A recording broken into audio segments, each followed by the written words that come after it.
เดินทางมาหอดจอดถึง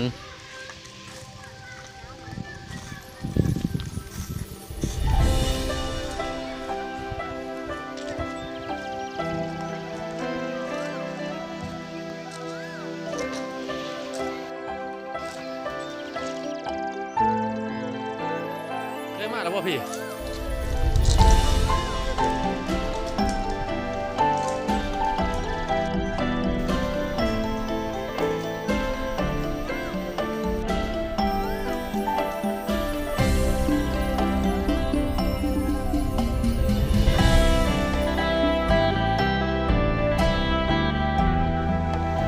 อากาศเย็นสบาย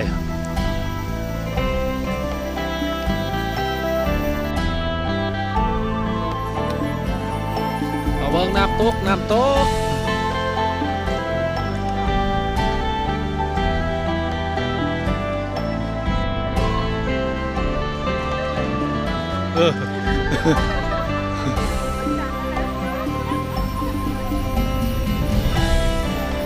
โอ้ธรรมศาสตร์ธรรมศาสตร์ธรรมศาสตร์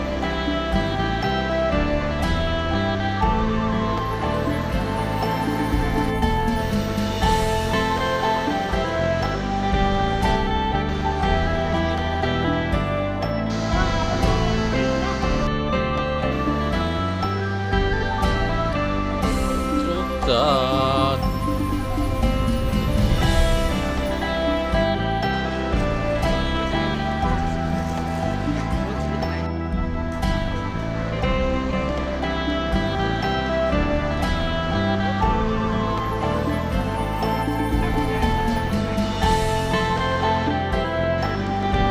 กำลังลงเกิดสิฮอดเที่ยวเฮาเป็นของคอยได้นี่มากำลังลงรอถ่าคิวเพิ่น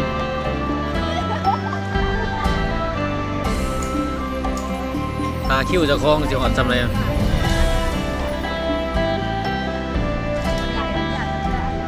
จุดหมายปลายทางพูน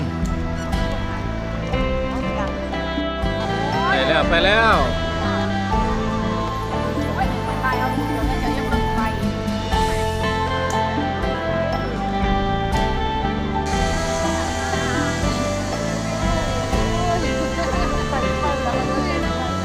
เที่ยวเฮ้าแล้ววันนี้เที่ยวเฮ้าแล้ววันนี้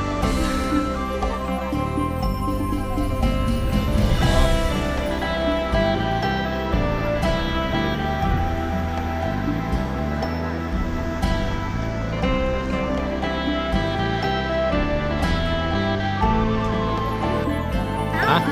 หนาวอ่ะโอ้แต่พี่ว่าสิขี่สดิ่ง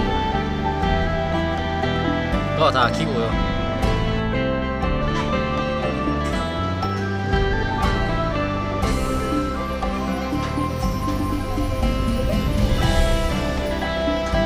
โอ้ยยานโต๊ะผัวเบิ่งขึ้นมันเนาะ